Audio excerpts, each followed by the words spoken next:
The night was quiet in the countryside with only the soft wind blowing through the trees.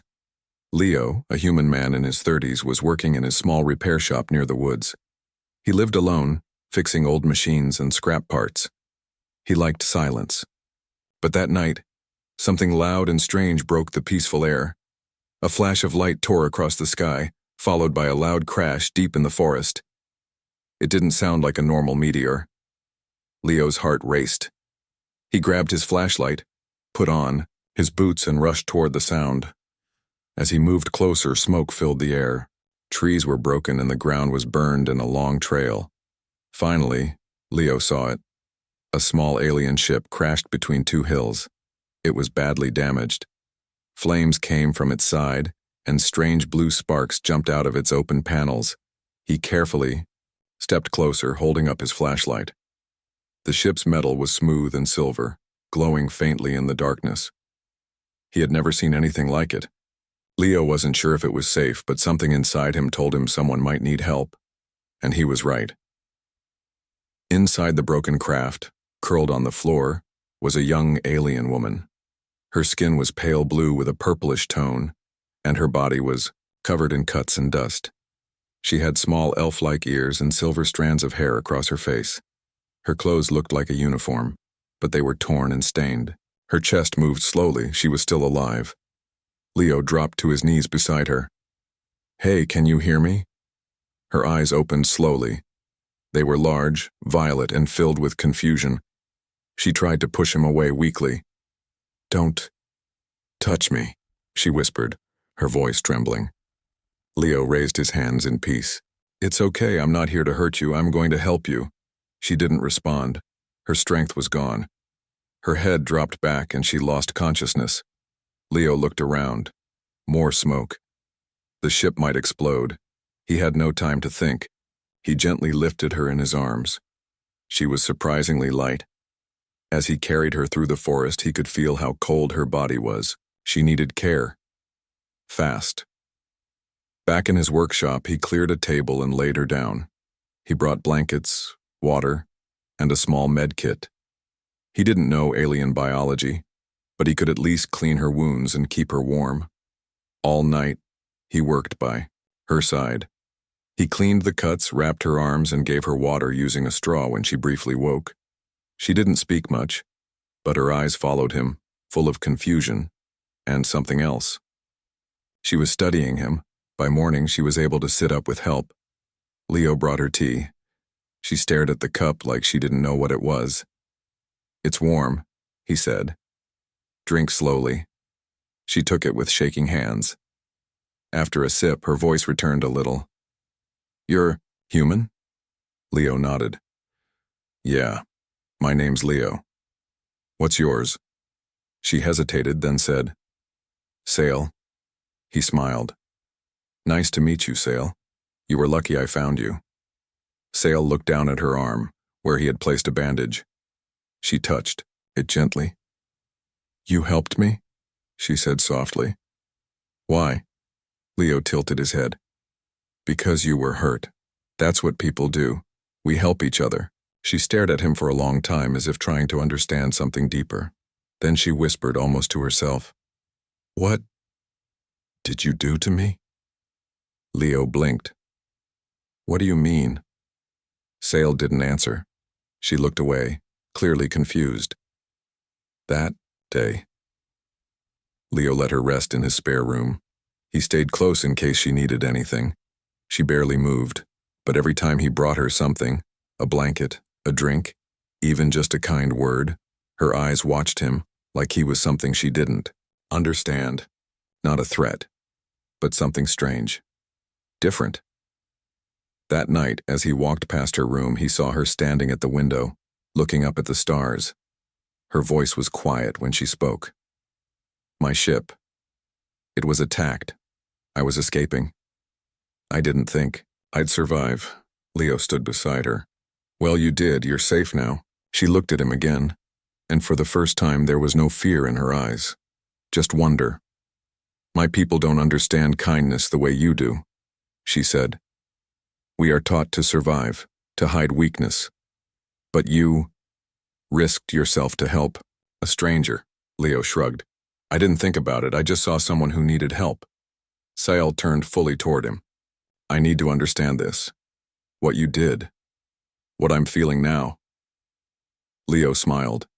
You've got time. I'll help you figure it out. She looked down, placing a hand over her chest. Something inside me changed. I don't know what it is yet, but I feel it. He gave her a soft pat on the shoulder. You're healing. That's what matters. As Leo left the room, Sael watched him go with wide eyes. Her heart, unfamiliar with emotion, beat just a little faster. In the following days, Sael stayed in Leo's small wooden house near the edge of the forest. It was quiet, filled with tools, books, and old machines. She had never seen a place like it before. It was nothing like the cold metal walls of her home planet's ships and labs. Each morning, Leo brought her food. Simple things like eggs, bread, or soup. She found human food strange at first, but she began to enjoy it. He even taught her how to make tea, something she started drinking often. It helped calm her racing thoughts. But what confused her most was not the food or the planet, it was Leo himself. Every time he smiled at her, her chest felt warm. Every time he helped her stand or fixed her bandages, she felt something deep in her body. A strange energy. She had been trained to think logically, to act without emotion, but now something had changed inside her. One afternoon, she finally asked him, "Why do I feel this way when I'm near you?" Leo blinked, surprised. "What do you mean?"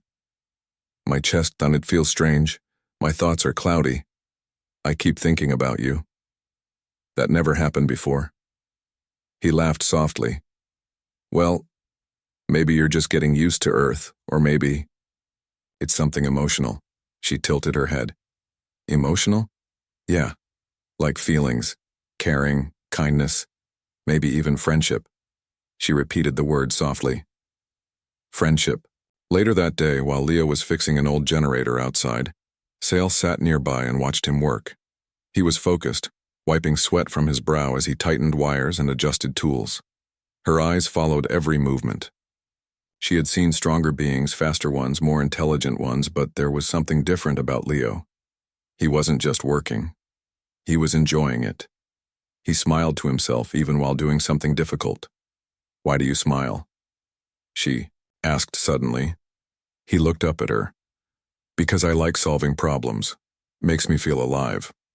"That's strange," she said. "My people do not smile while working. We do what must be done. Smiling is rare."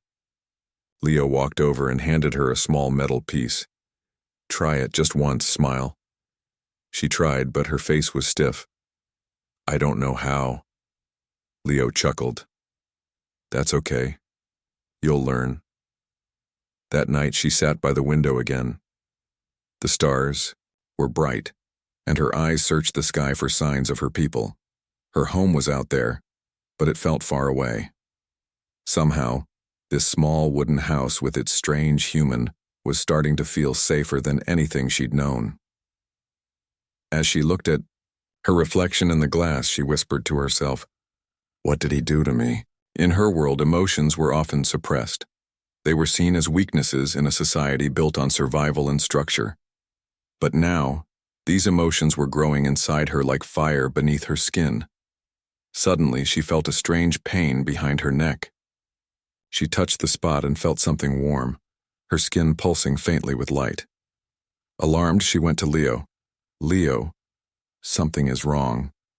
He looked at her neck and saw a faint glowing pattern. It looked like a symbol, changing slightly with her heartbeat. "That wasn't there before," he said. "Does it hurt?" "No, but it feels alive.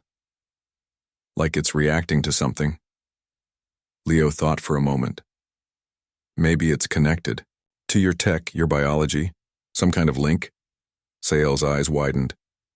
"Bonding. My species, we only form these marks during a rare connection, a life thread. It only activates in extreme moments, usually during near-death or deep emotional contact." Leo stepped back, confused.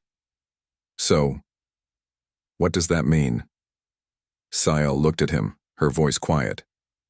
It means, my body chose you, without asking me. Leo was silent. He didn't fully understand, but he could see how serious it was for her.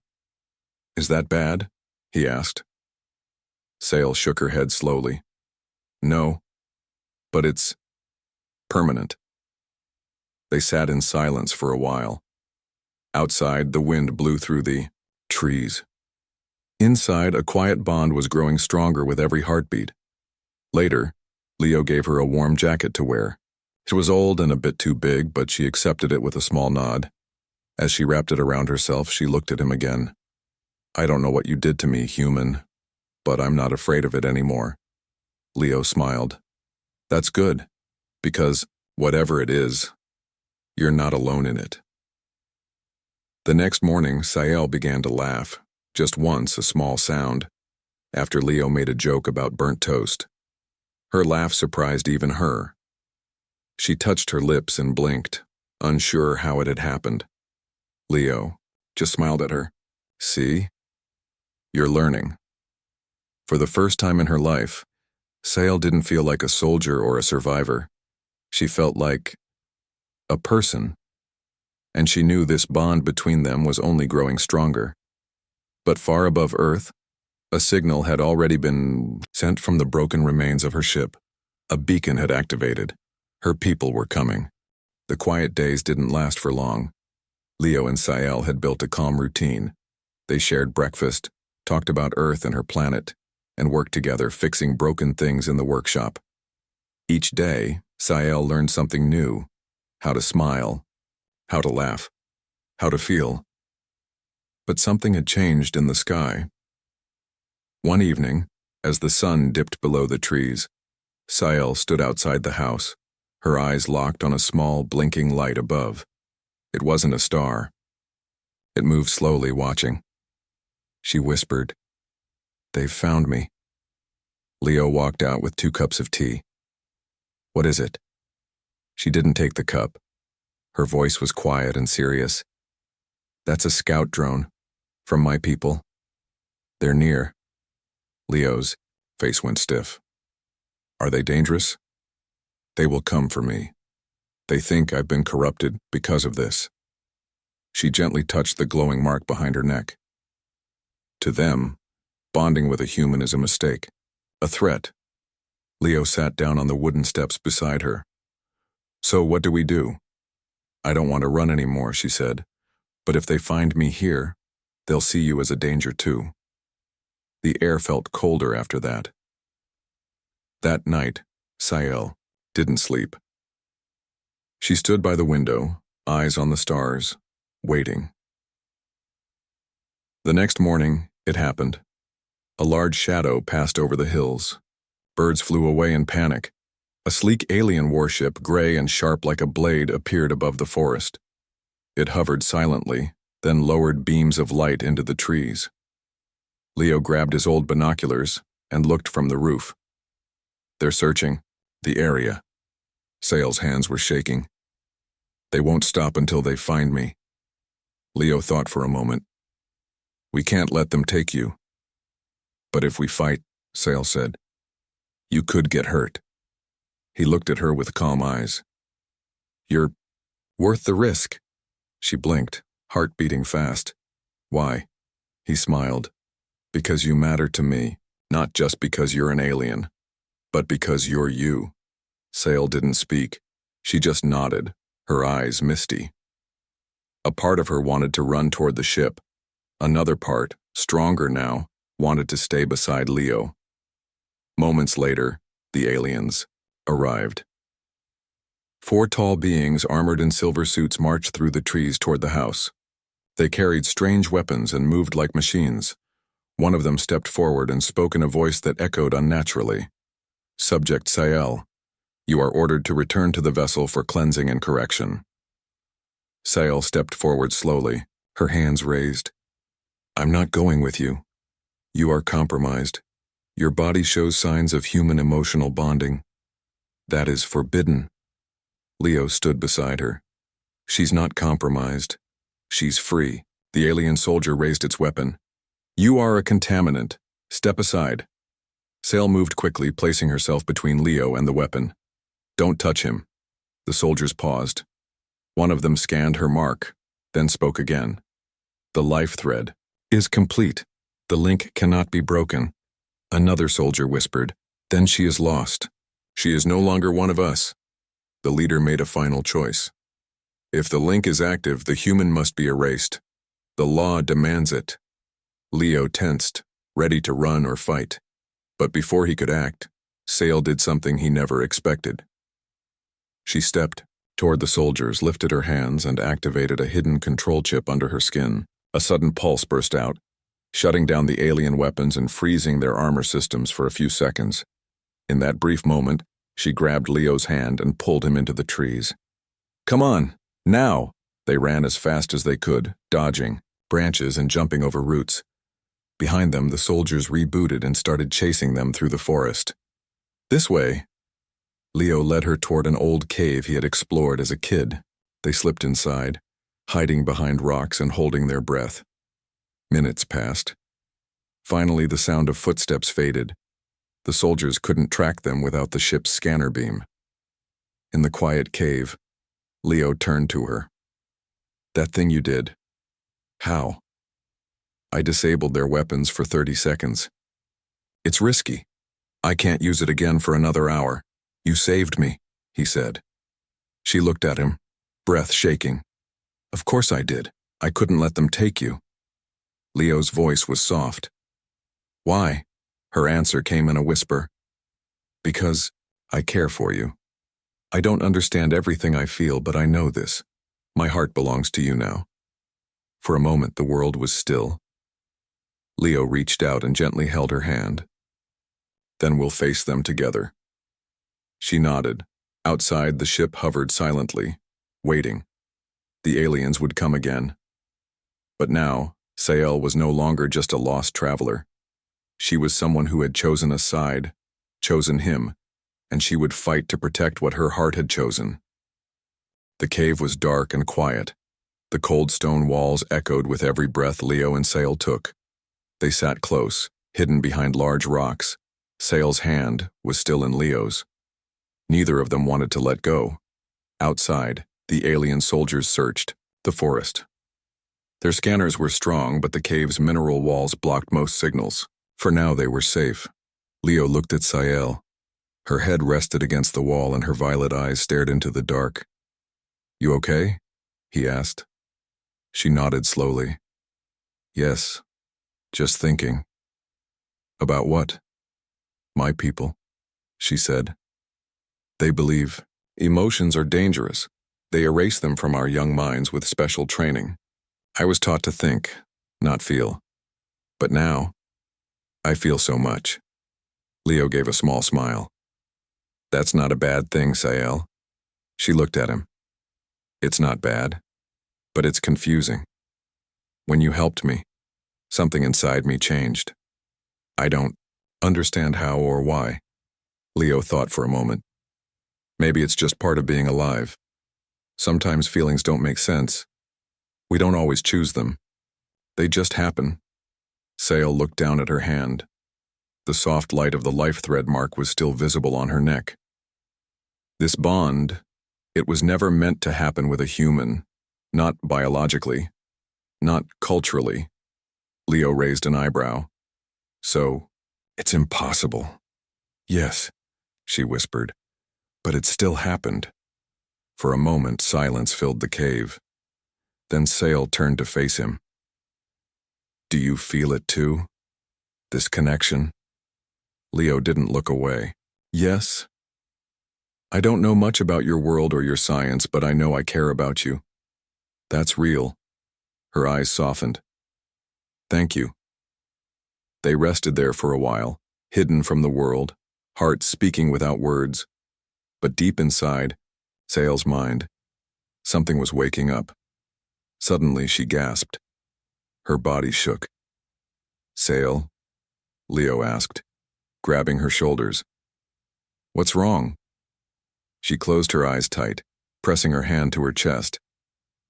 They're trying to access my mind. A remote command. Leo looked confused. What do you mean? They're using a control signal. They think I'm still part of their system. They're trying to reset my neural patterns when to erase the bond. Leo's face turned serious. Can they do that?